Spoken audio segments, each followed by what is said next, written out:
Dietitian, and welcome to part 2 of my series, where I show you how I meal plan and meal prep for the week for my family. If you haven't already checked out part 1, please make sure to watch that video. It'll showcase how I meal planned for this upcoming week and what I had in my pantry and my fridge and my freezer, and how I put all those options together to create some healthy meals for my family. And with my meal planning, I came up with 2 items that I knew I was going to have to cook, a pasta dish and a chili dish, which I'm hoping will make at least 2 dinners each and hopefully some leftovers for lunch as well. And as I mentioned before, with these meal prepping videos that I'm going to be doing, I'm not going to be showing you like a specific recipe or teaching you how to properly cook. I'm not a trained cook or chef. I'm just a dietitian who enjoys healthy eating and finding ways to incorporate more vegetables and lean proteins and whole grains into our day-to-day meals, and finding ways to cook these meals in a way that doesn't feel so burdensome and exhausting. So while these videos, while you're watching, you'll see me kind of meal prepping along, and I'll share with you what I am doing, what strategies I'm using, but mainly I want to use this time to give you some healthy tips, habits, strategies that you can place into your day-to-day routine. What works well with healthy eating, and especially weight loss if you're trying to lose weight, is finding ways to take those baby steps towards a healthier lifestyle. In my experience as a dietitian working with clients for weight loss, if you just take what you're doing, scrap all that, introduce something brand new like a fad diet of some sort, and just start from complete scratch, while it may work in the short term, chances are the likeliness of you sticking to that long term are going to be a little bit lower. But what I found works is taking what you're currently doing and finding ways to take those baby steps, make those little changes here and there towards a healthier you. And I guarantee you, once you put those changes in and you stick to them, you stay consistent with them long term, you will start seeing results. So I try to incorporate that in my meal prepping as well. So I'll share those strategies with you as I go along the way. I hope you kind of see this as a cook along with me video or listen along with me video, and you listen to this whether you're working on something else and just kind of listening in the background, or whether you are cooking yourself. Even if you may not be cooking pasta or chili, or if you decide to do pasta or chili, I'm right there with you. Whatever you may be doing, I hope you use this information that I'm giving to come up with strategies and ways that are going to work for you to incorporate some healthier lifestyle habits. All right, so let's get started. Here's how I'm going to meal prep that pasta and the chili for my family for this upcoming week. Let's go. Alrighty, so let's get started. I'm going to start out by getting 2 pots on my stovetop, and for my cooking, anytime I am meal prepping, I like to try to use both my Instant Pot and my pots and pans at the same time to make it a little bit easier for myself. I'm going to be filling up that pot with some water for my pasta, and then the other pot that you see on there that's on the heat right now is going to be what I'm going to use to cook my vegetables, my meat, and my sauce in there. Now, when I do both the Instant Pot and the pots and pans at the same time, I've noticed that it makes it a little bit easier for myself versus trying to have 4 pots and pans going at the stovetop at the same time, and you're trying to keep track of everything. Instant Pot kind of makes it easy to just throw things in there and let it cook on its own without having to worry about it. So I always try to utilize that to make it a little bit easier for myself, so that if I do have to walk away and deal with something else in the middle of my meal prepping, the Instant Pot makes it easier for that. Now with the Instant Pot, I will use the saute function to warm that up, and I'm going to add some oil in there to cook up my meat first and then get my vegetables in before I close it up to pressure cook. And the next thing I'm going to be doing once both of my pots, my Instant Pot and my pot, are warm enough is add some oil to cook up a little bit of oil before I add in the meat. So let's talk about oils, because there's a lot of information nowadays out there about these inflammatory seed oils. You'll see I use extra virgin olive oil. The one I have is from Trader Joe's, but you can find it anywhere. And honestly, I like the container for this, and I end up buying the bulk from Costco to just refill over time. And there's my meal planner that I'm using with all my meals planned for the week. And I like to kind of check back on that as I'm going through to make sure I don't miss any of the ingredients that I was planning to use, especially those fresh ingredients that I know I want to use. Now let's talk about cooking with oils and inflammatory seed oils, kind of one of the most fear-mongering phrases that I see commonly out on social media nowadays. Now, anytime you're cooking with oils, the main thing you want to look out for is smoke points. And you can search online for smoke points of different oils. But the main thing you want to do is make sure that the oil you're using has an appropriate smoke point for the purpose that you're using it for. Like, for example, olive oil I'll typically use to help, saute my vegetables or cook up my meat, but olive oil is not meant to be used for deep frying things because of its smoke point. So that's what you want to be mindful of. What you're using is appropriate for its use. Now, we all know that deep frying things isn't healthy for us anyways, and thank goodness for air fryers out there nowadays. But if you are worried, or if you're trying to find one oil that you know you can use kind of with anything that you're making, as long as you're just kind of sticking to sauteing with a little bit of oil, olive oil works really well for that. The other option is avocado oil, which you can use, and avocado oil I personally don't like, but it could work for some people, so I always like to mention it because it does have a higher smoke point so that you can use it kind of as a multi-purpose oil. It does have a bit of an avocado taste to me, so I personally don't prefer it, and I'm Mediterranean, so I grew up with olive oil in pretty much anything that we were eating, so that tends to be my go-to. And honestly, if you're trying to pick just one oil that's your go-to for cooking purposes, olive oil is probably what I would suggest. Now, what about these inflammatory seed oils I talk about? What you want to be mindful of is what's known as partially hydrogenated oils. Now, partially hydrogenated oils is what has trans fats. You may have heard of trans fats, and we all know trans fats are not good for us. And right now I'm pulling out some spices, which I'll talk about in a little bit. But going back to trans fats and partially hydrogenated oils, that's really what you want to be mindful of in terms of anything that's inflammatory or harmful towards you, because we know that trans fats contribute to heart disease. So what does have partially hydrogenated oils? Well, the food industry has done actually a pretty good job of trying to weed it out of our food as much as possible. You'll see nowadays that we have no trans fat, zero trans fat labels on a lot of items. And you can also check the ingredients list of any packaged food that you're eating. And that's probably where you're bound to find it, is in those packaged products. And it'll be listed as partially hydrogenated oil. Not just hydrogenated, but partially hydrogenated oil. So take a look at the packaged products. And honestly, if you come across a packaged product that does have partially hydrogenated oil, chances are there are other things that may not be as good nutritionally. It's likely going to be a high in sugar or a high in other types of fat or high in salt. It's probably going to have some other component to it that makes it not as healthy. And chances are it's a packaged product, and we all know those processed packaged products aren't the healthiest, but it's all about moderation. So if you have a favorite product that has partially hydrogenated oils that you want to have every once in a while, go for it. Just don't make it as part of your day-to-day routine. All right, now going back to what I'm doing with my meal prepping here, you'll see me adding lots and lots of spices. I'm cooking up that turkey in my pot first. And I'm not using a pan, I'm using a pot to make it easier because everything's just going to get dumped in there and I don't want to do more dishes.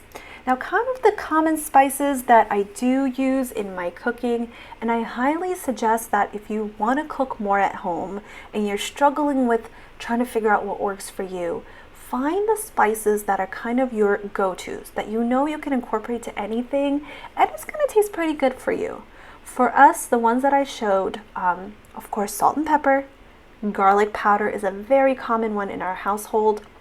I try to use fresh garlic if I can, or that minced garlic, and you'll see it in a little bit. I'll realize that I forgot that minced garlic, which I was supposed to add, but as I mentioned, that Kirkland one, I'm not too big of the too big of a fan of the taste.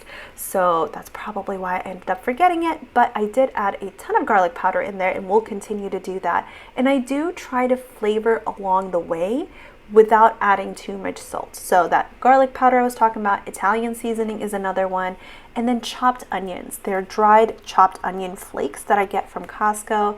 And there is my Instant Pot that I'm adding some oil to cook up my ground beef there. And that's going to be seasoned as well. But learning how to season along the way really helps make healthy meals taste better. And finding what spices that you like, that you enjoy, or your family enjoys helps even more for this process. And this is going to help you kind of get out of the mindset of needing a recipe every single time you're cooking something, and make it easier for you to be able to whip up meals for yourself and your family without having to think so hard about, okay, I gotta find a recipe, I gotta find all these spices I need. I have a full spice rack at home, but there's so many spices on there that I don't particularly use because one, I may not know how to use them properly. Two, I just don't really cook dishes where I'm going to use them. So I like to stick with my staples and then add other flavorings as I can along the way. All right, so I'm going to be cooking up my meats for this next period of time. So let's talk about protein next. Lean protein is a huge part of a healthy diet, and I'm going to talk a little bit about weight loss when it comes to protein. And here I go seasoning my meat, and I will keep seasoning along the way. So let's talk about protein and lean protein and what that means. Now, you may have heard the terms lean protein and hopefully have heard that lean protein is better for us. And the reason for that is lean protein is just what it is. It's lean. It's more of the protein, less of the fat that's in there. So what counts as lean protein? Chicken, turkey, fish. Those are going to be like your lean animal protein products. Versus if we think about beef and pork, they tend to be higher in fat content naturally. So those are what we consider to be fattier kinds of meats. Now, in terms of meat, what you're looking for is moderation. It's not fun to eat chicken every single day. I'm sure you've seen it before, people who do grilled chicken for lunch and dinner every single day. That can get pretty boring after a while, so you have to find a way to spice things up. Now, anytime I'm doing protein, the first thing I try to think about is, okay, every week I gotta incorporate some sort of a seafood product, some sort of a fish or seafood product that's going to help us get a little bit more omega-3s, because protein also has an omega-3 component, and it's a great idea to incorporate fish, which is a lean protein and also has omega-3s, at least once per week. And then on the other days, you're looking to do more of the leaner proteins, the chicken, fish, the chicken and the turkey, and less of the beef and the pork. So this time around, I'm cooking both turkey and beef. We hadn't eaten beef in a while, so I decided, you know what, it's part of our moderation routine. Let's incorporate that. If I wasn't doing beef, chances are I would probably do a turkey and a chicken. Maybe a chicken breast that's shredded, and I'll do more videos like this and show you how to incorporate more of those lean proteins, but start thinking about the frequency in which you're eating your proteins. What are you doing on a more day-to-day basis, and what are you doing less frequently? Now, this doesn't mean that, if you're trying to lose weight or if you're trying to be healthy, you're never going to get to have a steak. Of course not. It's about moderation. Maybe save that steak for when you're really, really craving a steak, or you have something special coming up where you want to have a piece of steak, then that's a great time for that. Versus just a regular Tuesday dinner, that's maybe the time that you do more of a lean protein, like a chicken or a turkey or a fish. And getting into that rotation of doing more of the lean proteins on a regular basis, less of the fattier proteins, really helps. And the reason why protein is such a huge component of a healthy diet, and especially if you're trying to lose weight, is that one, protein is very satiating. What I mean by that is it takes your body time to digest and utilize the protein. So that keeps you full longer compared to, let's say, carbs, right? If you eat something that's just carbs, what's going to happen is your body is able to digest and utilize those nutrients from the carbs way quicker. Carbs are a quick source of energy for us. Sugar is the quickest source of energy our body can use. And when we break down carbs, they become sugar. So if you think about the satiating factor of carbs versus protein, protein is going to be way more satiating. Now if we add in fats, now we're looking at our 3 macronutrients here: carbs, protein, and fats. Now fats are satiating as well. They're a lot more dense in terms of their nutrient content. They provide a lot more calories per gram compared to protein and carbs. But of course, we don't want to go overboard on the fat. I know that's the kind of the idea behind a keto diet, but I'm all about moderation. I'm not going to be preaching keto or anything like that here. It's all going to be about a balanced diet. And as part of a balanced diet, of course, we want healthy fats to be a part of that. But we also want to be mindful of the fats. We don't want to go beyond what our body needs in terms of the fat content. And since fats tend to be so nutritionally dense, we have to be mindful of our portion sizes and pick healthier fats when we are incorporating fats into our day-to-day diet. So that's why protein is such a huge component, and one of my kind of go-to tips that I utilize for myself, my family, as well as the clients that I work with for weight loss is that make sure there is some sort of a protein included with all of your meals and snacks. So that means breakfast, lunch, and dinner. That means a morning snack, an afternoon snack, an evening snack if you're doing those snacks. Anytime that you're sitting down to eat, make sure what you're eating has some sort of or drinking if you're doing like a shake, make sure what you're eating or drinking has some sort of protein content in there. Because 1, it's going to fill you up as we talked about. 2, it's going to help balance your blood sugars. Now if we think about how our blood sugars work, when we eat foods that have carbs in them, our body is going to break the carbs down to sugar. And what that's going to do is spike up our blood sugars, of course, because once your body breaks down the sugar, that sugar enters into your bloodstream. So now your blood sugars are going to spike up. And depending on what kind of carbs you're having, you're either going to get a bigger spike or a smaller spike. And what I mean by that is when we think about complex carbohydrates, and when I say complex carbohydrates, I mean carbs that have a higher fiber content. So that would be like a whole grain piece of bread versus a white piece of bread. A complex carbohydrate would be that whole grain versus a simple carbohydrate would be that white bread.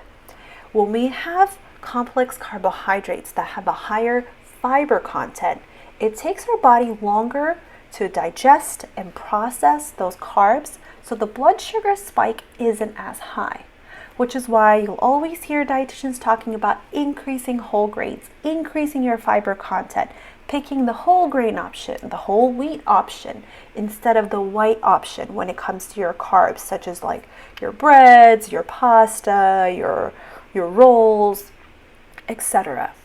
Now, another way you can help balance those blood sugars and avoid those big spikes in blood sugar, and the reason why we want to avoid that big spike in the blood sugar is that once it spikes up, I guarantee you it's going to come crashing back down. And when it comes crashing back down, and what a great time for me to be pulling out some whole wheat pasta at the same time. This is whole wheat spaghetti from Trader Joe's that I'm throwing into my pot. But as I was talking with non-whole grain options, like a white pasta, let's say I was doing, when that blood sugar spikes up, it's going to come crashing back down. And when it comes crashing back down, what's going to happen is it's going to trigger hunger. Because your body's telling you, oh, my blood sugar is going down, there's not enough food in my system, I don't have enough energy, give me more food. Let's initiate that hunger cue. And we want to avoid that. We want to avoid those big spikes and crashes. And chances are it probably doesn't feel good for you physically as well when you are going through those spikes and crashes. So one of the other ways you can do that, of course, fiber, as we talked about, is a huge component. So when you are doing your carbs, doing a whole wheat or whole grain option that's going to have at least a couple grams of fiber in there is going to be very helpful with managing those blood sugars. The other option is to add in some sort of a protein or healthy fat with your carbs. because once we mix that together and your body is digesting the protein and the carbs at the same time, things are going to slow down because protein and healthy fats naturally slow down. Oh, there's my meat that's cooked up already.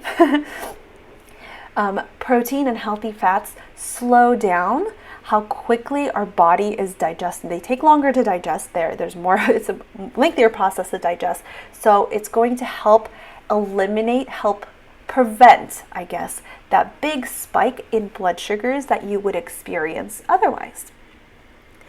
So that's why I always suggest make sure you have protein included with all your meals, all your snacks, and if you can get healthy fats, if you can't get protein, you can get healthy fats in there instead.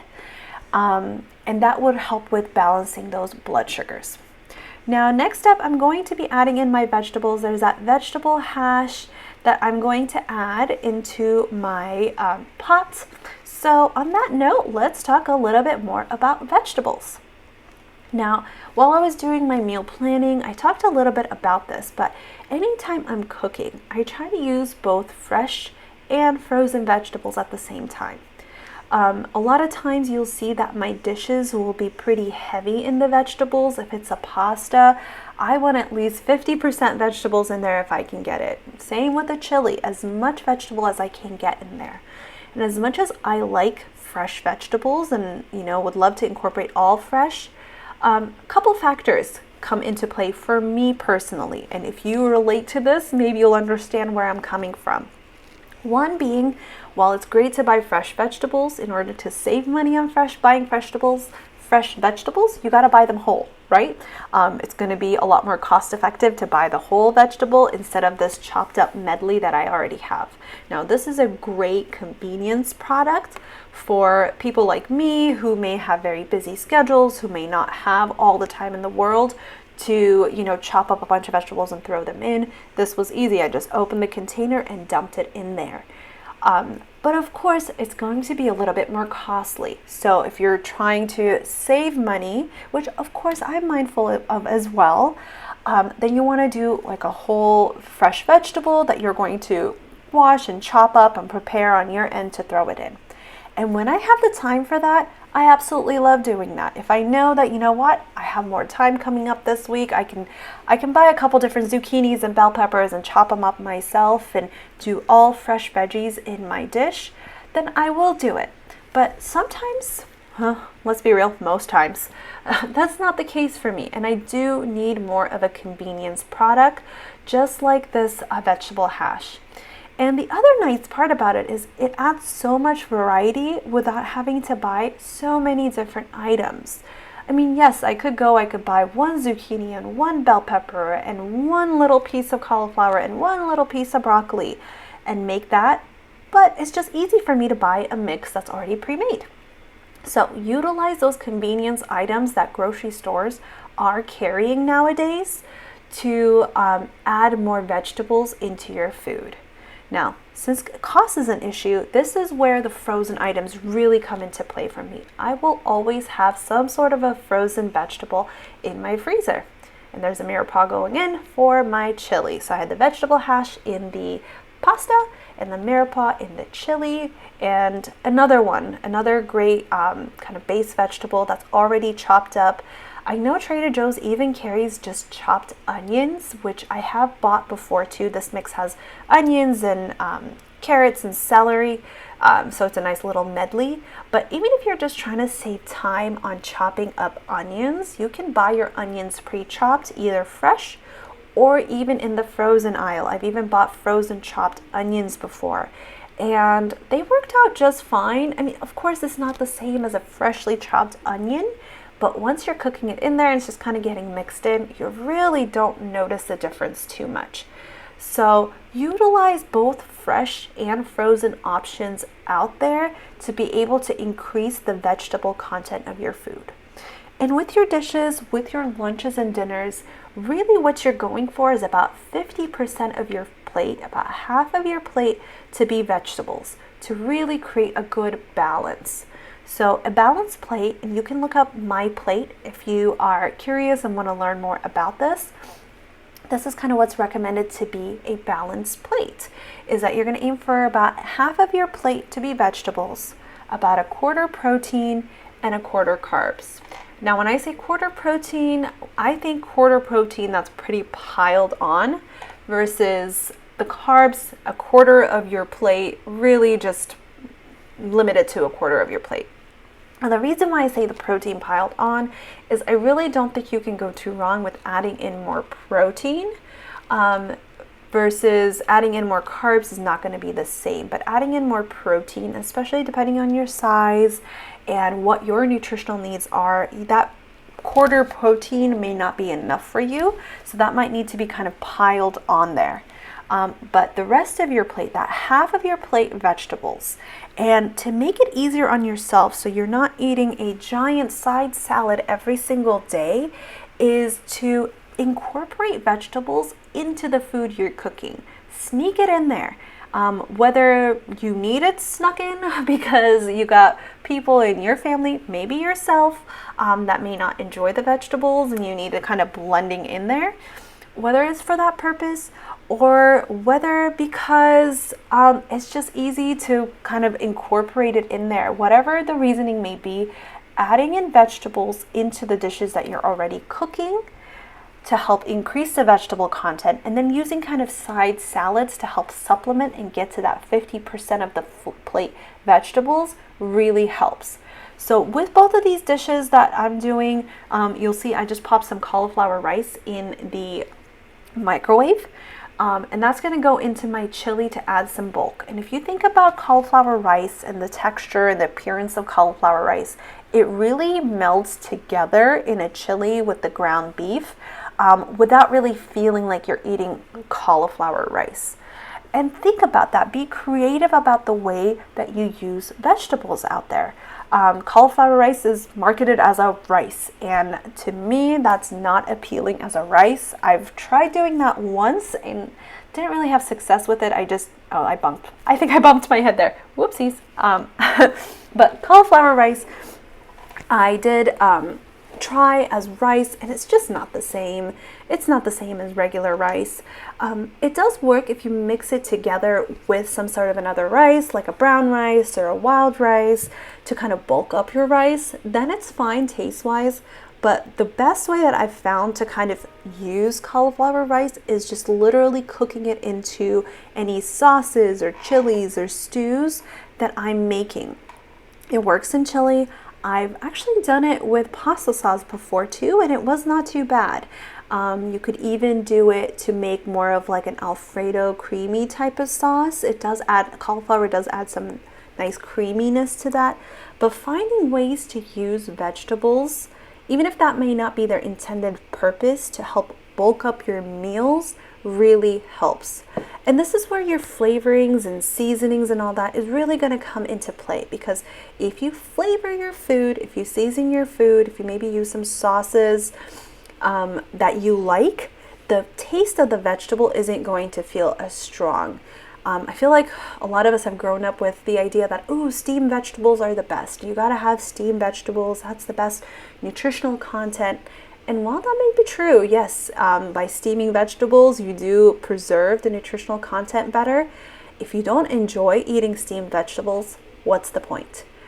You gotta find ways that you're going to actually eat it. So if that means it's cooked in, maybe it's cooked more than you would like, whatever it may be, just get it in there.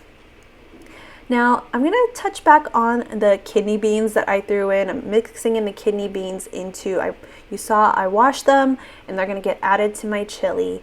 And beans are a great source of protein to add to our foods.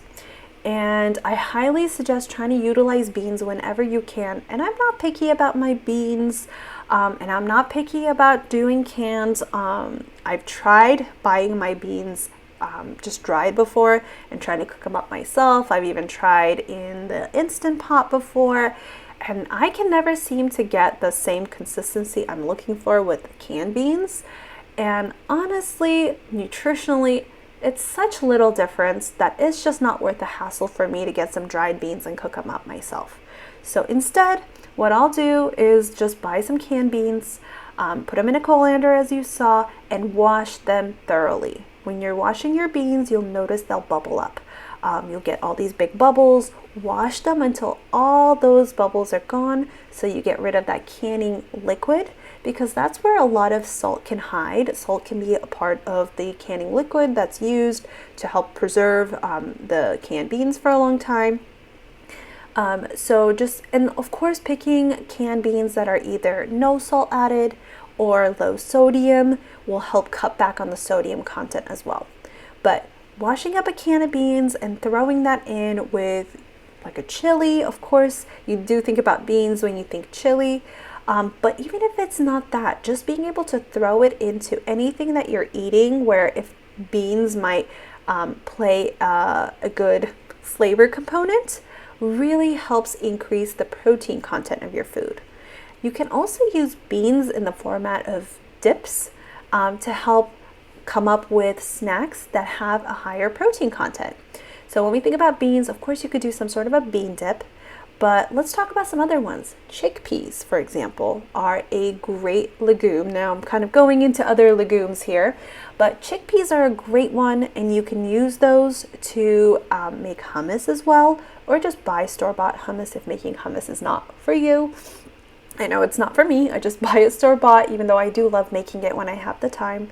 Hummus can be a great part of snacks that have protein component in them. Hummus I actually use sometimes even as part of my meals if we're doing some sort of a wrap or some sort of a sandwich. You can use it as a spread on there. Or you can use chickpeas in the form of roasted chickpeas. That salad I had, the Mediterranean salad, had some roasted chickpeas in there. That could be a snack, that could be a component of food. Finding ways to introduce legumes more into the foods that you're cooking is really going to help increase the protein content of your food without you having to think about adding more meat, especially if eating meat is not as enjoyable for you, and it's not for some people, and that's okay. You may love steak and red meat and all that, and maybe lean meats aren't for you, so you find other ways of incorporating more protein. And other protein options we can talk about, of course, besides beans or legumes, would be nuts, nut butters. Edamame is a great source of protein that you can incorporate to help increase the protein content of your food, and eggs as well, and other dairy products too. Those can be ways to add more protein day to day. Now I'm going to go back to what I'm doing in terms of my cooking just to give you an update of where I'm at. You'll notice with my chili, I got those beans in there. Now I'm adding my tomato sauce. Prior to that, I used the chicken broth to help kind of deglaze, to make sure nothing was sticking to the bottom of my Instant Pot, and my pot for the pasta sauce as well. And to make sure everything is mixed together. And this is a trick I use just to make sure I get every little drop out of my canned sauces, tomato sauces. I add in the chicken broth in there to swirl it around, get everything off of the sides, and get everything in there. So that chili is almost ready to go. A lot of items have already been added into the chili. Just to recap, it's got the ground beef that I started out with, the Mirepoix that's been added in there, the canned beans in there, the red kidney beans are in there, the cauliflower rice is in there, and now I've added some tomato sauce. And I'm just blending it all together, mixing it all together, and we'll likely be closing that up soon so that my chili can cook. Oh, there's a cauliflower rice that's going to be added in shortly. Now, anytime you're doing these frozen packets to add more vegetables to your food, what I like to suggest doing is draining out the extra liquid in there. One, I like to cook them on the lower side. The microwave instructions will likely give you a range, so I try to go on the lower end of that range because I know they're going to cook further in the food. But make sure that it's not too frozen by the time you're throwing it in, because if you're throwing in frozen products into your food, that's going to release more liquid into the chili or the pasta sauce, whatever you may be doing. but drain out the extra liquid that's in there so that you're just throwing in the cauliflower rice that's going in, or any other frozen vegetable that you're doing. If you end up microwaving it, just be mindful of that liquid at the bottom and take that into account when you're thinking about what liquids you're adding into your sauces and your stews and chilies and so forth. Okay, now we're going to go for another round of seasoning with the chili, and that's probably going to be closed up pretty soon, actually. Now, going back to what we were talking about with a balanced diet, we got our protein in there, we got the vegetables in there, and then, I think I forgot something that I'm going to be grabbing. Oh, there we go. There's the frozen broccoli. We were on the topic of frozen vegetables, and that's the frozen broccoli is what's going to go into my pasta. And this one, when I'm actually microwaving it, I do let it stay just a little bit frozen. I go at the lower end of that range to the 4 minutes, and it comes out a little bit frozen still, which is okay, which tends to work out okay once it's mixed in the food. I try to avoid overcooking my vegetables because you do lose some nutritional content the more you cook it up. But again, it's better than having no vegetables in there. It's better than just having a pasta sauce that's literally just a marinara sauce. It's better to have some broccoli, even if it's a little bit overcooked broccoli. That is okay. So find what works for you. Don't fall into the trap of what social media and the internet displays as the perfect healthy diet and the perfect healthy beautiful meals. Yes, those are healthy. Yes, I'm sure they taste amazing. But if that's not within your means, that's okay. What you're focusing on is getting some main components on your plate and finding a good balance between all of it. So that means getting those vegetables in there, trying to get to that 50% vegetable in terms of your plate and your dishes. And I know that's going to sound like a lot of vegetables if that's not something you're already doing, and that may feel challenging at first. So if you're finding it hard to incorporate vegetables to the point where you're getting to half your plate vegetables, then start with thirds. Do a third of your plate vegetable, a third of your plate protein, and a third of your plate carbs. And as your body gets used to that, you get used to eating in that routine, then you can start adjusting the proportions over time. It's okay to take baby steps to get there. It's not realistic to expect yourself to completely change everything you're doing, especially if it's something that's not going to feel feasible for you in the long run. Don't fall for the excitement, the initial excitement of trying something new and seeing some drastic results right away. I work with clients for weight loss, and a lot of times by the time a client comes to me to work with me as a dietitian, they've already tried so many different things. They may have tried keto, they may have tried intermittent fasting, they may have done some pre-made meals that they grabbed, and they may have tried so many different things, but nothing seems to have either worked, or maybe things worked, but then they ended up gaining the weight right back. So they're finally at a point where like, dietitian, please help me.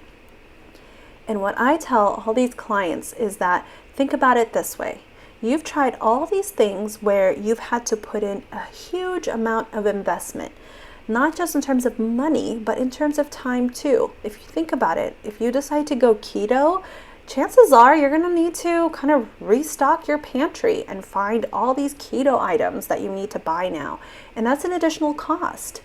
Or same with any other diet out there. If you're, following some sort of a brand new fad diet and you're needing to replace everything that you're eating, then it's a big commitment, money-wise. Also, it's a commitment time-wise. Oh, side point, I just realized I missed that minced garlic. Whoops, let's take it off our list. But going back to what I was talking about in terms of the steps that you're taking, I tell my clients, think about it this way. You've tried all these different things. You started one thing, it didn't work out, you stopped it. You started another thing, it didn't work out, and you stopped it. Or maybe it worked, but it only worked for short term. You can sustain it in the long time. And maybe you've been doing this for years. and you're still not at the point where you want to be in terms of your weight goals or your health goals. If that's the case, then think about it. What if you had actually used that time, all these years that you've put into this, to just make small changes over time? So maybe instead of making your entire plate pasta, you started switching to a third of your plate pasta, a third vegetable, a third protein. Maybe instead of eating beef every day, you started doing beef 2 days a week and lean meats on the other 5 days a week. If you had taken those tiny little steps along the way, then by this point, by the time you got to me, you would have already been in a better place. So it's a matter of finding what you can do on a consistent basis, because that's what gets you results, especially with weight loss at the end of the day. It's the same idea as going to the gym, right? If you go to the gym one time, you do one hard workout, are you going to walk away from that gym having lost 5 pounds? No, you're not. But let's say you go to the gym 3 times a week for 3 months, and every time you go, you just walk for 30 minutes. Do you think you will have lost some weight by the end of that?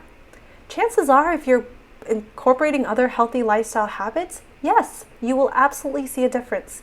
Or if you haven't lost weight, you'll see a difference in terms of your endurance. Maybe you're in better shape now because you're able to walk longer distances, or maybe you feel less out of breath when you're walking. Maybe you feel physically stronger. Maybe it's helping you sleep better.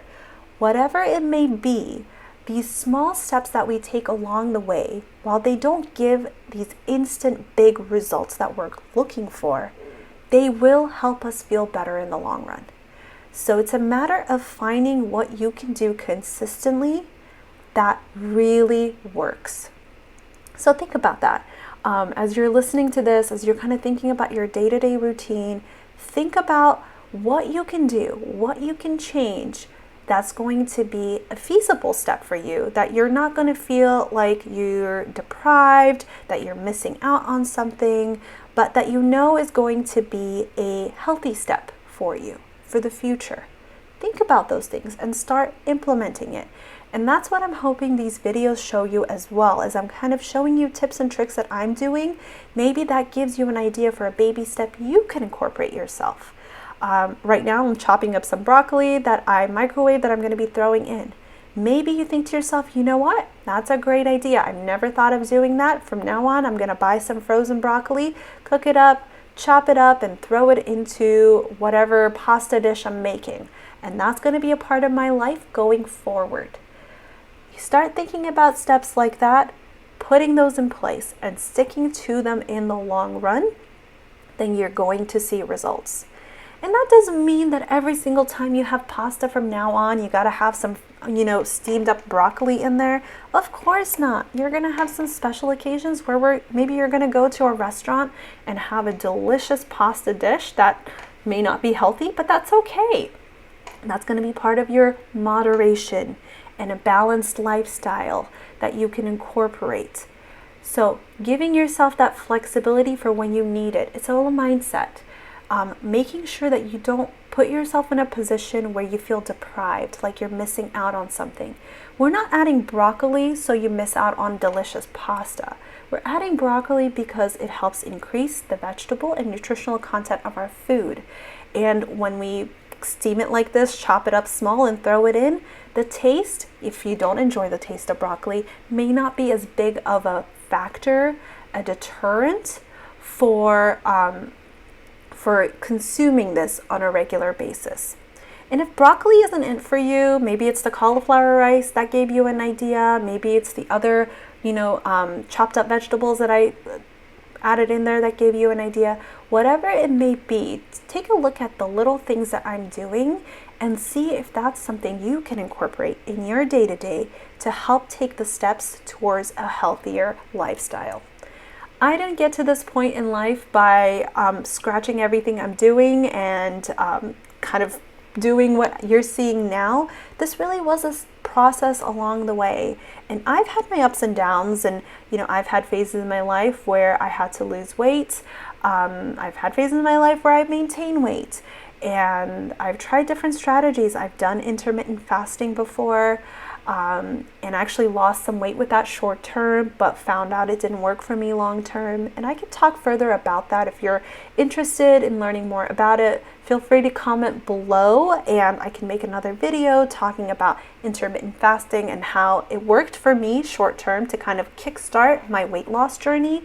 But then I ended up switching out of it to more of a balanced, healthy lifestyle, because I noticed that it was really diminishing the amount of progress I was making in terms of my weight goals.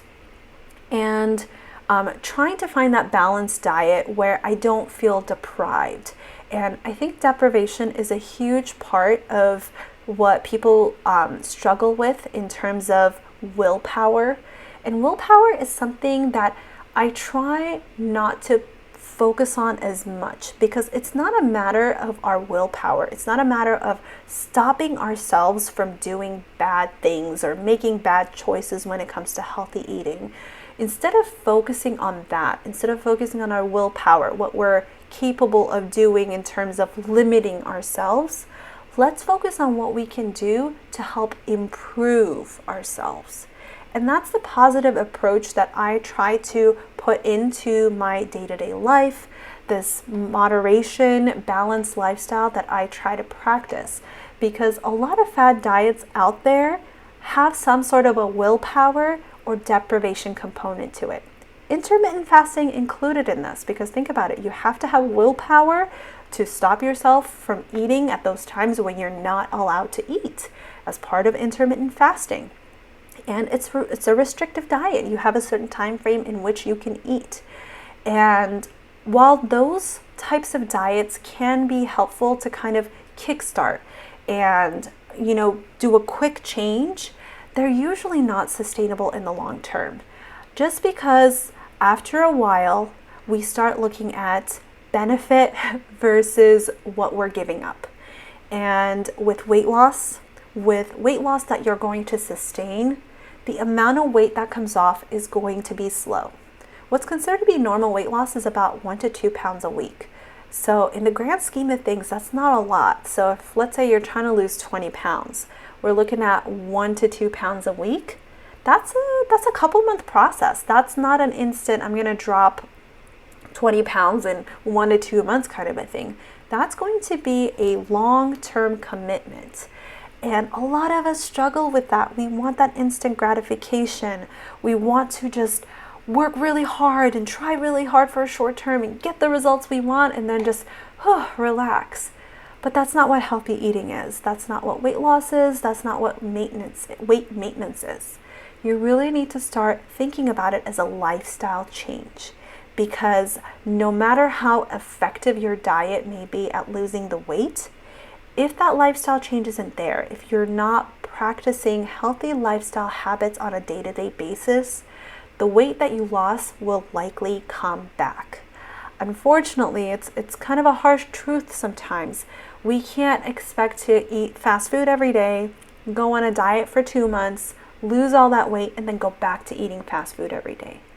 And I guarantee you, once you start looking at how you feel, really getting in tune with yourself, your body, and how you're feeling, you'll see other signs of how healthy eating and healthy lifestyle habits are improving your day-to-day life. Because it's not just about weight. Of course, weight is a huge component. If I've been there before where I've really struggled with losing weight, and it can be kind of an all-consuming thought that you're just so focused on your weight every single day. And if you are at that point in your life and you're listening to this, I understand you, I feel you, I've been there. It can be hard, but start thinking about more than just your weight when it comes to your health. Health is not just about weight. You can be healthy at every size. It's about the other practices that you have in place on the day-to-day. Think about other things. How well are you sleeping? Is your sleep quality good? Is your sleep quantity enough? Do you feel stressed out all the time? Do you feel sluggish all day? Do you just not feel your best? Do you wake up in the mornings not feeling too great? Is your body telling you, hey, I'm not doing too well? A lot of times we tend to ignore these signs because we're so consumed with our day-to-day life that we don't like to think about them, and we use things to help manage the symptoms. If we're tired, we'll have caffeine. If we're stressed, we'll have alcohol to de-stress. And we use these other substances and things to help us feel better. If we're achy and pain, maybe we pop an ibuprofen to get by during the day. But instead of that, let's get to the root cause of the problem. Let's find things that you can incorporate to make some healthy meals and feel better about yourself. And on that point, my pasta is almost done. So I threw my pasta in there, and here you'll see I got my ground turkey, that Mirepoix, the broccoli, the marinara, pasta, all mixed together in there. And then this is my chili.